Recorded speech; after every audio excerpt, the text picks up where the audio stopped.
After the cessation of suffering, will there be no more suffering? Devotee asked, last night, Ajahn said that when suffering is extinguished, there will be no more suffering. Does this mean there will never be suffering again, or will suffering reappear after some time?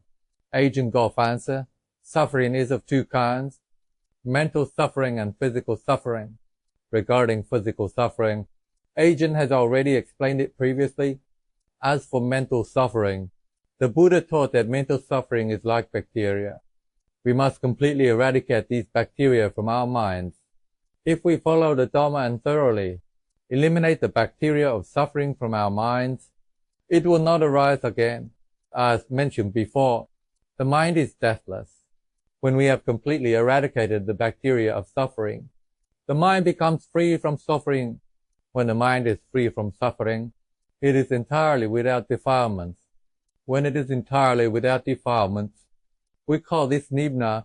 When the mind is in such a state, it is permanent, unconditioned. The mind is permanently free from suffering, impermanence, and non-self. Regarding your question about whether suffering will return, it depends on whether we have completely eradicated the bacteria of suffering, the defilements. For example, if we have not yet fully eradicated greed, hatred, and delusion from our minds, suffering has the opportunity to arise again. However, if we can completely eradicate the suffering and defilements in our minds, as the Buddha and the Arahants did, then suffering will not arise again. After attaining Arahantship, while they are still alive, their mental suffering is completely eradicated. They only experience physical suffering. They may still feel hunger, and their bodies may still experience pain. However, their minds are not affected by physical suffering. These noble ones, while living in this world, will encounter both pleasant and unpleasant things. Some people may praise them, while others may criticize them, but none of this affects them.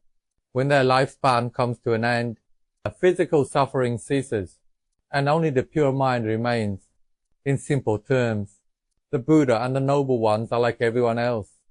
The difference is that they only experience physical suffering, not mental suffering. What causes the mind to give rise to suffering is defilements. When the mind is affected by defilements, it experiences suffering. The mind is like a piece of cloth. Emotions and defilements are like water. When water drips onto the cloth becomes wet and stays wet. The mind of an Arahant is like a mirror. When water drips onto the mirror, it does not absorb the water. The water simply flows off the mirror